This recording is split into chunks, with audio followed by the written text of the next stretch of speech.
स्वागत है आपका जी बिजनेस पर। मैं हूं दीपांशु भंडारी और आप देख रहे हैं पावर ब्रेकफास्ट। थोड़ी सुस्त संकेत आपको जरूर ग्लोबल मार्केट से आते हुए दिखेंगे, बट एक्शन होने वाला है भरपूर। भारतीय बाजारों में भी आज वीकली एक्सपायरी है। 11 बड़ी कंपनीज के नतीजे आएंगे, जिसमें टाटा स्टील, निफ्टी और 10 वायदा बाजार की कंपनी है। और कैश मार्केट्स में तो ढेरों नतीजे आ ही रहे हैं, तो भरपूर एक्शन होने वाला है। कल अच्छी रिकवरी के बाद जो एंड में आई, अब बाजार की चाल कैसी रहेगी ये भी जानना जरूरी है। आइए शुरुआत सबसे पहले करते हैं ग्लोबल मार्केट के संकेतों के साथ। थोड़ी सुस्ती आ रही है, करीब 50 अंक नीचे एसजीएक्स निफ्टी दिख रहा है 17,950 के करीब। एशिया में आपको मिला जुला कारोबार दिख रहा है, डाउ फ्यूचर्स एकदम सपाट है। क्या हुआ कल अमेरिकी बाजारों में, किस तरह से समझे आज के ग्लोबल संकेत, आइए इसके बारे में जानते हैं वरुण दुबे के साथ। Varun, good morning. क्या कह रहे हैं आज के ग्लोबल संकेत? गुड मॉर्निंग दीप। तो सुस्ती तो है, जैसे कि आपने शुरू में हाईलाइट किया, और सुस्ती का कारण है यूएस का इन्फ्लेशन डेटा। जो वहाँ का इन्फ्लेशन डेटा निकल के आया है, 31 ईयर्स में सबसे ज़्यादा जंप जो है देखने मिला है, 6.2% के आसपास आया है। और जो लोगों ने अनुमान लगाया था इन्फ्लेशन डेटा का, उससे ज़्यादा बढ़ के आया है। ये दिक्कत की बात है।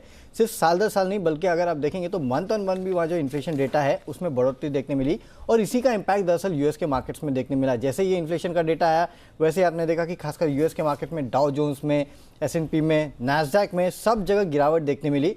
और जाहिर सी बात है, इन्फ्लेशन बढ़ के आया तो बॉन्ड यील्ड्स जो है उसमें बढ़ोतरी देखी गई, और उसी का इम्पैक्ट कहीं ना कहीं यूएस के मार्केट्स में देखा गया। और ऊपरी स्तर से अच्छी खासी गिरावट जो है कल यूएस के मार्केट्स में देखने मिली है। बॉन्ड यील्ड्स देखिए 1.46 से उछलकर करीब 1.57% के आसपास आई। अक्रॉस अगर आप देखेंगे यूएस के मार्केट्स में गिरावट देखने मिली है। क्या एस&पी, क्या डाउ जोन्स, क्या रसल 2000 अगर आप देखेंगे तो वहाँ भी कल अच्छी खासी गिरावट देखने मिली है। तो कहीं ना कहीं ये एक बहुत बड़ा इम्पैक्ट था जो कल यूएस के मार्केट्स में हुआ है। दूसरा, वहाँ पे जो रिजल्ट सीजन चल रहा है, कुछ चुनिंदा अगर रिजल्ट्स देखेंगे अगर आप, तो वहाँ पे डिज्नी के जैसे कि नतीजे आए वो थोड़े कमज़ोर थे, तो उसका भी इम्पैक्ट देखने मिला। तो अक्रॉस ग्लोबल मार्केट्स थोड़ा बहुत सेल ऑफ देखने मिल रहा है। ये जो इन्फ्लेशन का डेटा आया है वो कहीं ना कहीं मार्केट्स को डरा रहा है, और उसी का इम्पैक्ट कल यूएस के मार्केट्स में आपने देखा। ऐसा ही यूरोपियन मार्केट का हाल था, वहाँ भी कहीं ना कहीं काफ़ी हद तक मिला जुला कारोबार, कुछ हद तक दबाव में देखा गया यूरोप का मार्केट भी।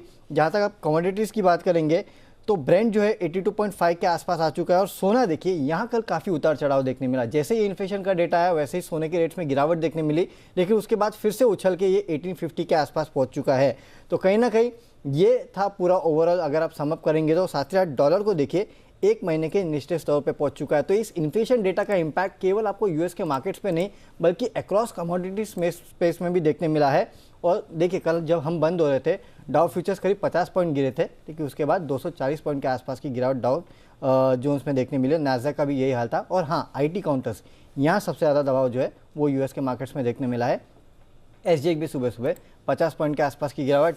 और आप एशियन मार्केट देखिए, वहाँ भी लाल निशान में कारोबार हो रहा है। तो पूरा इन्फ्लेशन का गेम है, पूरा इन्फ्लेशन का गेम है। अगर आप सोचिए ना, किसी ने सोचा नहीं था 6.2, इससे मेरे ख्याल से इंडिया से भी ज़्यादा इन्फ्लेशन हो गया। यूएस का इन्फ्लेशन है। तो चलिए, कभी देखा नहीं है ऐसे, बट एसजीएक्स निफ्टी हल्की रिकवरी के साइंस दिखा रहा है। कल भी हमने देखा क्लोजिंग में भारतीय बाजार रिकवर होते हुए दिखे।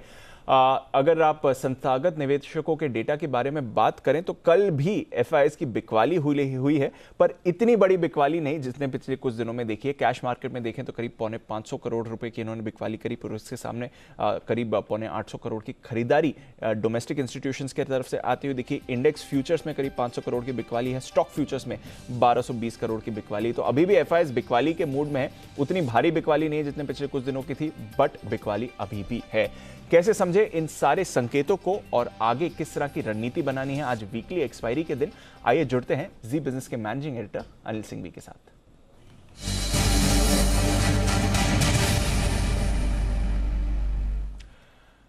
Anil sir, good morning. कल थोड़ी रिकवरी एंड ऑफ ट्रेड में हुई, निफ्टी स्पेशली सपाट बंद हुआ, पर जिस तरह से यूएस का इन्फ्लेशन डेटा आया है, थोड़े सुस्त ग्लोबल क्यूज हैं और अभी भी एफआईएस का सेल फिगर है। कैसे समझे सर आज के संकेतों को? गुड मॉर्निंग दीप। देखिए, आज भी फिर से ओपनिंग के बजाय क्लोजिंग ज्यादा इंपॉर्टेंट होगी कि हम क्या क्लोजिंग बेसिस पर 18,000 के लेवल को बचा पाते हैं। निफ्टी तो कल बच गया, लेकिन बैंक निफ्टी की क्लोजिंग बहुत अच्छी नहीं हुई, एकदम 39,000 के नजदीक हुई। तो थोड़ा सा बैंक निफ्टी रेंज को नीचे की तरफ तोड़ने के लिए तैयार होता हुआ दिख रहा है। तो देखते हैं आज एक क्लोजिंग अगर फिर से 18,000 के ऊपर निफ्टी की मिल जाए और बैंक निफ्टी पर 39,000 के ऊर के या इसके आसपास की मिल जाए तो हम उतने बुरे नहीं है। प्रॉब्लम ये है कि ग्लोबल मार्केट से 2 दिनों से सपोर्ट थोड़ा सा कम होता हुआ नजर आ रहा है, और जो महंगाई के आंकड़े आए हैं वो थोड़े से डराने वाले तो है ही अमेरिका के लिहाज से, और बाकी बाजारों पर भी उसका असर है। और एफआईएस की बिकवाली भले हल्की सी कम पड़ी हो, लेकिन है तो सही अब भी। जाहिर सी बात है, इतने दिनों से बेचने से थोड़ी सी स्पीड तो कम होगी, लेकिन वही खरीदारी की स्पीड भी कम होती हुई दिख रही। तो मुझे लगता है कि दबाव वाला मामला तो रहेगा। आज हफ्ते की एक्सपायरी भी है, तो थोड़ा सा लॉन्ग पोजीशन खत्म होने का खतरा एक और है ही, उसमें कोई डाउट नहीं। 17,850, 17,900 ये आज के लिए सपोर्ट का काम करेगा। इस लेवल को सपोर्ट के लिहाज से नजर में रखिए। ऊपरी स्तरों पर 18,050, 18,100 कंजेशन जोन है, बार बार यहीं पर आकर प्रॉफिट बुकिंग आती दिख रही, तो इसके ऊपर निकले तभी अब फ्रेश तेजी बनेगी। बैंक निफ्टी का जहां तक सवाल है, 29 अक्टूबर को हमने जो लोज बनाए थे 38,426 का, तो उसके आसपास अब नेक्स्ट सपोर्ट है। तो 38,425, 38,525 ये 100 पॉइंट की रेंज सपोर्ट के तौर पर रहेगी बैंक निफ्टी पर। और ऊपरी स्तरों पर 39,500 को पार करना थोड़ा सा मुश्किल होता दिख रहा है। तो 39,300, 39,500 की रेंज आपके लिए सेलिंग जोन होगा, या फिर यूं कहें कि जहां पर आने पर आपको थोड़ी तेजी की पोजीशन हल्की करनी चाहिए। तो थोड़ा सा सावधान रहें। आज नतीजों के लिहाज से बड़ा दिन है, लंबी लिस्ट है टाटा स्टील के अलावा वायदा कारोबार के शेयरों की।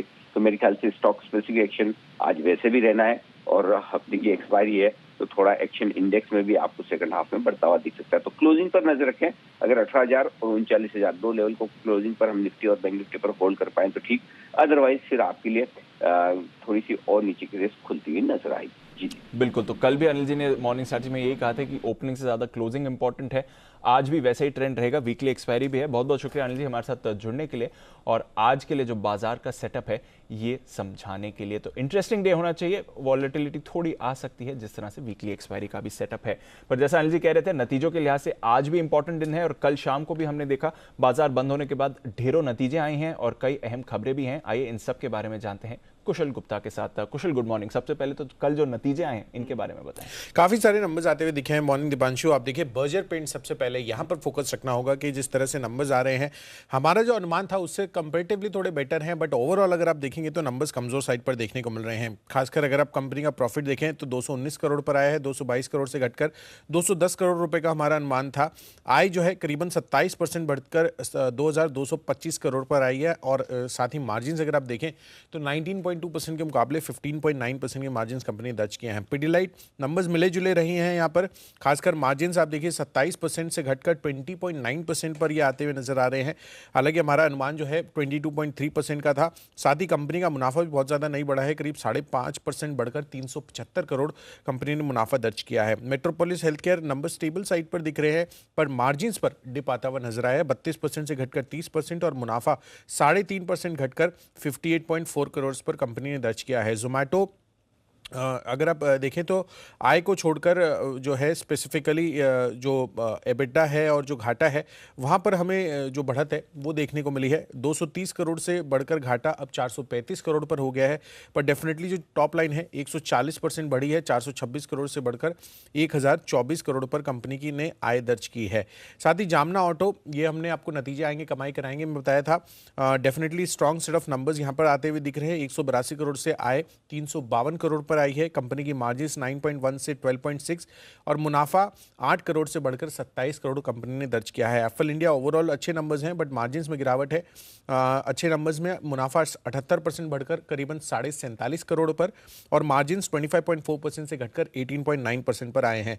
बिरला कॉर्प नंबर्स कमजोर दिख रहे हैं, मार्जिन 23% से घटकर 15.5%, और मुनाफा भी लगभग 50% घटा है, 85 करोड़ पर आया है। और अंत में टिमकन इंडिया नतीजों के लिहाज से स्ट्रॉन्ग सेट ऑफ नंबर्स दिख रहे हैं। मार्जिन स्टेबल से पॉजिटिव साइड पर आई है, 21.4% से बढ़कर 22.1%, और कंपनी के मुनाफे में भी 60% का उछाल हमें देखने को मिला है, और अब आंकड़ा लगभग 80 करोड़ पर आता हुआ दिख रहा है। तो ये हैं आपके लिए कई सारे नतीजे, और ज़्यादातर नतीजे थोड़े पॉजिटिव सरप्राइज ही करते हुए दिखे हैं। तो देखते हैं आज कैसा रिएक्शन इस पर रहेगा। पर कुशल, आज भी काफ़ी नतीजे आने वाले हैं, ढेर सारे ट्रिगर्स भी हैं और कुछ खबरें भी हैं, इनके बारे में बताएं। बिल्कुल, काफ़ी सारे नंबर्स हैं दीपांशु। सबसे पहले तो निफ्टी में Tata steel post market numbers जिसके आते हुए दिखेंगे। साथ ही एफ&ओ की लंबी लिस्ट है, 2-4 नाम इंपॉर्टेंट मैं आपको सामने रख देता हूँ, जिसमें Godrej consumer products, Balkrishna industries, astral limited, साथ ही एनएमडीसी जैसे स्टॉक्स पर आपको नजर रखनी है। एमएससीआई की रीबैलेंसिंग की घोषणा भी आज पोस्ट पोस्ट मार्केट आती हुई दिखेगी और ये इफेक्टिव जो है 1 दिसंबर से होता हुआ नजर आएगा। कुछ सिक्योरिटीज़ है जो एएसएम में शॉर्टलिस्ट हुई है, जिसमें एसएच केलकर, शॉपर स्टॉप और वीआईपी क्लोथिंग शामिल हैं, जिसमें प्राइस बैंड रिवीजन भी हुआ है। 3i इन्फोटेक में 10% से 5% और इंडियन होटल जो है एक्स राइट ट्रेड करता हुआ दिखेगा। एक्स डिविडेंड भी है, आईओसी, बीपीसीएल, डाबर और आरईसी, जहां पर आपको फोकस रखना है। आईपीओ अपडेट्स में पेटीएम का आईपीओ देखिए सुस्त सेट ऑफ रिस्पांस मिलता हुआ दिख रहा है। इनफैक्ट आखिरी दिन आईपीओ 1.89 गुना बढ़ता हुआ दिखा है, जिसमें रिटेल इन्वेस्टर्स का जो पार्टिसिपेशन है 1.6 टाइम्स हुआ है। सफायर फूड्स यहां पर आज आईपीओ का आखिरी दिन है, दूसरे दिन आईपीओ 1.07 टाइम्स भरा है, रिटेल इन्वेस्टर का पार्टिसिपेशन 5.3 टाइम्स आया है। और अंत में latent view analytics IPO update में आज आईपीओ का दूसरा दिन है, पहले दिन आईपीओ 6.4 टाइम्स भरता हुआ नजर आया है। ये इंटरेस्टिंग है, जहां पर आपको नजर रखना ही होगी। और रिटेल इन्वेस्टर का पार्टिसिपेशन काफी बेहतरीन है, 31 टाइम्स यहां पर जो है सब्सक्रिप्शंस आते हुए नजर आ रहे हैं। एलेंबिक फार्मा खबरों के लिहाज से यहाँ पर इनकी एक यूनिट है खरखाड़ी में, वहाँ पर इंजेक्टेबल फैसिलिटीज़ में यूएस एफडीए ने जांच की थी और यहाँ पर उनको 10 ऑब्जर्वेशन के साथ फॉर्म 83 जारी किया गया है। तो यहाँ पर आपको नज़र रखनी होगी, डेटा इंटीग्रिटी से जुड़े कोई ऑब्जर्वेशन नहीं है, ये अपडेट आता हुआ दिख रहा है। मारुति सुजुकी का प्रोडक्शन डेटा भी आया है, जिसमें अक्टूबर महीने में कुल उत्पादन 1.82 लाख यूनिट्स से घटकर 1.35 लाख यूनिट्स अब हुए हैं। और साथ ही कंपनी ने कुछ खबरें ऐसी आ रही हैं जिसमें कंपनी की एसयूवी सेगमेंट में विस्तार करने की योजना है, जहां पर अब आपको फोकस रखना है।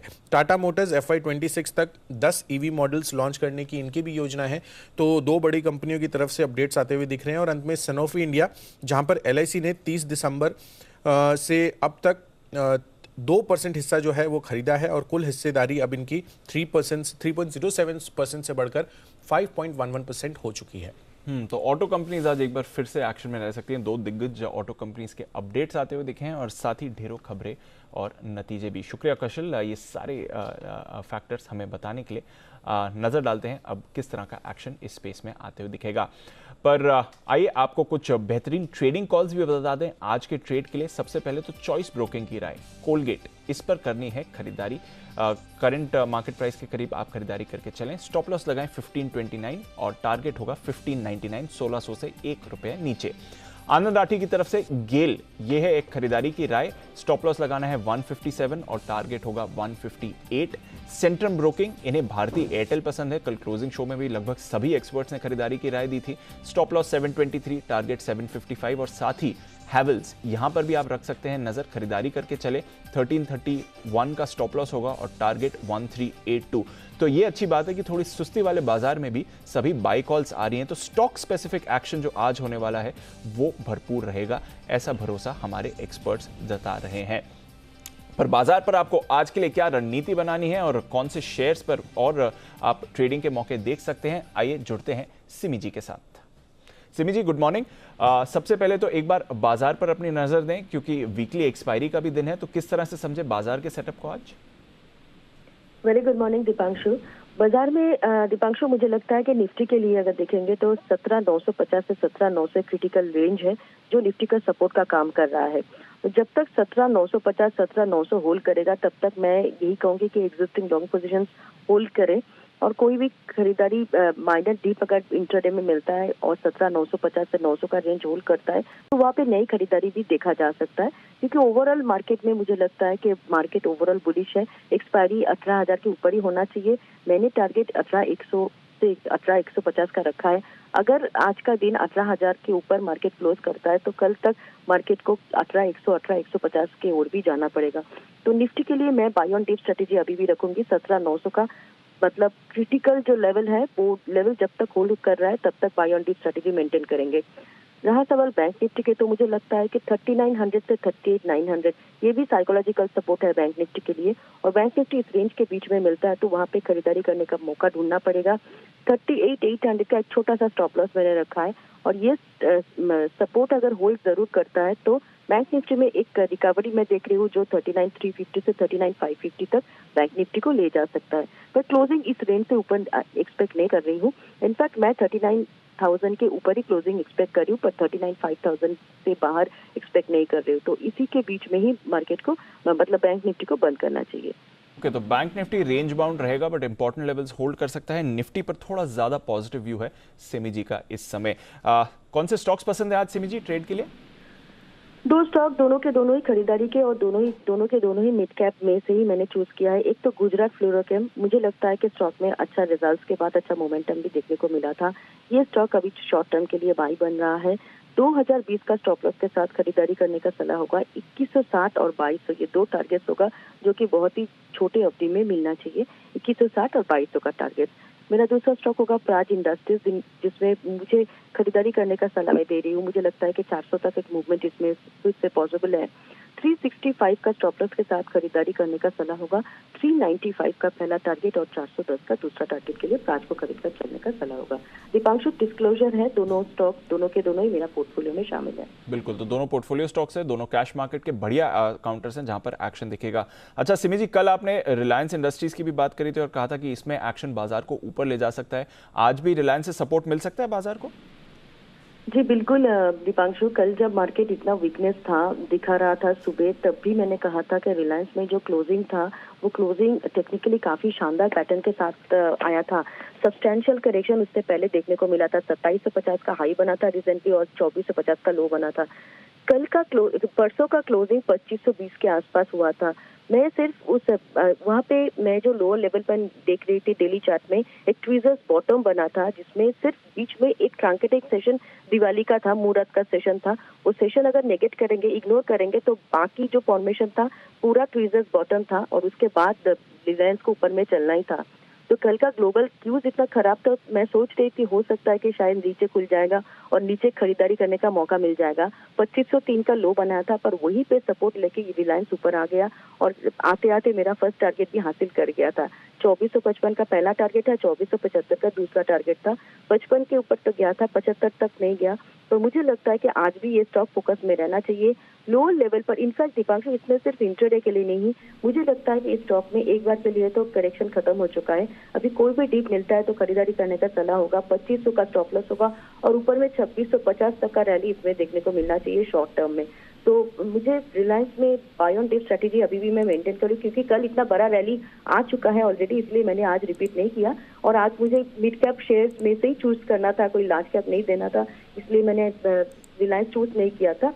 पर मिड कैप में मुझे लगता है कि चलेगा और रिलायंस अभी भी यहाँ से पोजिशनली मुझे लगता है 2600 से 2650 का टारगेट पॉसिबल है। बिल्कुल, तो रिलायंस से एक बढ़िया सपोर्ट आपको आ सकता है। सिमी जी, एक व्यू आईसीआईसीआई बैंक पर भी, इसके पार्टिसिपेशन पर बैंक निफ्टी की उम्मीद लगी हुई थी पर वो कर नहीं रहा है और कल भी दबाव में आते हुए दिखा।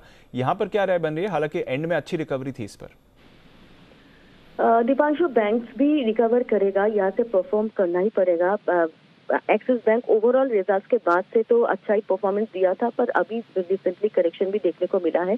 पर मुझे लगता है कि फाइनली जाके आज एक्सपायरी का दिन है, इसलिए मैं आज कुछ कमेंट नहीं करना चाहती हूँ। पर ओवरऑल पूरा बैंकिंग मेजर में मेरा व्यू अभी भी बुलिश है, क्योंकि ऊपर से काफी बड़ा करेक्शन ऑलरेडी आ चुका है। ICICI, axis, in fact Kotak bank भी जब परफॉर्म कर रहा था पर जब करेक्शन में आया तो काफी बड़ा करेक्शन देखने को मिल गया था। सारे बैंक और एचडीएफसी बैंक स्पेशली, मुझे लगता है कि चारों के चारों बैंक में ही वापस से खरीदारी देखने को मिलना चाहिए। हो सकता है आज का एक्सपायरी चला जाए उसके बाद ही आए, तो मुझे लगता है कि लोअर लेवल से वापस से प्राइवेट बैंक में अच्छा खरीदारी देखने को मिलना चाहिए। पार्टिसिपेशन बहुत ज्यादा एक्सिस, आईसीआईसीआई और एचडीएफसी, कोटक बैंक चारों में से आना चाहिए। तो मुझे चारों प्राइवेट बैंक में अभी भी बुलिश ही व्यू है, मैं मेंटेन कर रही हूँ। चलिए, तो दिग्गज बैंक से आज सपोर्ट आ सकता है, बाजार को नजर रखेंगे। सिमी जी, बहुत बहुत शुक्रिया हमारे साथ जुड़ने के लिए और बाजार पर अपनी रणनीति बताने के लिए।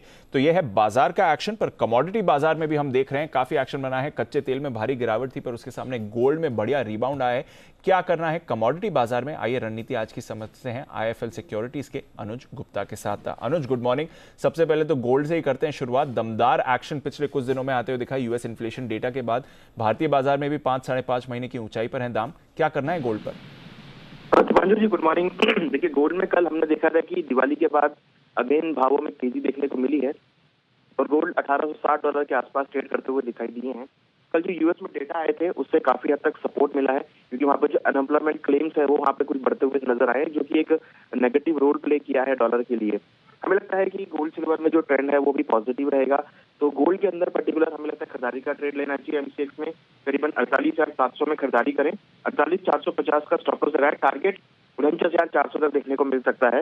एक्सपेक्ट कर रहे हैं कि इंटरनेशनल मार्केट में 1880 से लेकर $1900 तक के लेवल गोल्ड में देखे जा सकते हैं। सिमिलरली सिल्वर के अंदर भी जो ट्रेंड है वो पॉजिटिव रहेगा, वहाँ भी एक्सपेक्ट कर रहे हैं कि 68,000 से लेकर 69,000 तक के लेवल देखने को मिल सकते हैं। तो गोल्ड सिल्वर में ट्रेंड पॉजिटिव है, तो यहाँ पर हमें लगता है कि खरीदारी का ट्रेड ही रखना चाहिए। ओके, और क्रूड में क्या करेंगे आज अनुज? अब देखिए, हालांकि क्रूड में कल इन्वेंट्री बढ़कर आई है, मगर अगर हम देखें तो लेवल वाइज अभी भी सपोर्ट के आसपास है, तो यहाँ पर भी हमारा एक बाय कॉल रहेगा। हालांकि कल मार्केट में कुछ करेक्शन देखने को मिली है, तो एक करेक्शन जो है वो बाइंग अपॉर्चुनिटी है। तो क्रूड के अंदर हमें लगता है कि खरीदारी करना चाहिए करीबन 6,050 में, स्टॉप लॉस 5,980 का रहेगा, टारगेट 6,150 तक देखने को मिल सकता है। जिस तरीके से बैंक ऑफ अमेरिका ने कहा है कि क्रूड के भाव $120 तक आ सकते हैं और अभी भी सप्लाई शॉर्टेज है, तो हमें लगता है कि क्रूड में बाय ऑन डिप्स की स्ट्रेटेजी यूज करना चाहिए। ओके, तो बाय ऑन डिप्स की स्ट्रैटेजी कच्चे तेल पर भी रहेगी। एक व्यू रुपये पर भी, क्योंकि कल हमने देखा डॉलर इंडेक्स भी फिसला था। बिल्कुल, देखिए रुपये अगर हम देखें तो 74 के लेवल से बाउंस बैक हुआ था कल, तो अच्छा सपोर्ट उसने लिया है।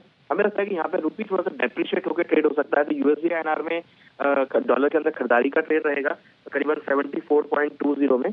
74 का स्टॉप लॉस लगाए, टारगेट 74.60 तक देखने को मिल सकता है। एक्सपेक्ट कर रहे हैं कि आज रुपये थोड़ा डेप्रिशिएट होकर ट्रेड हो सकता है, जिस तरीके से इक्विटी मार्केट में थोड़ा गिरावट देखी है।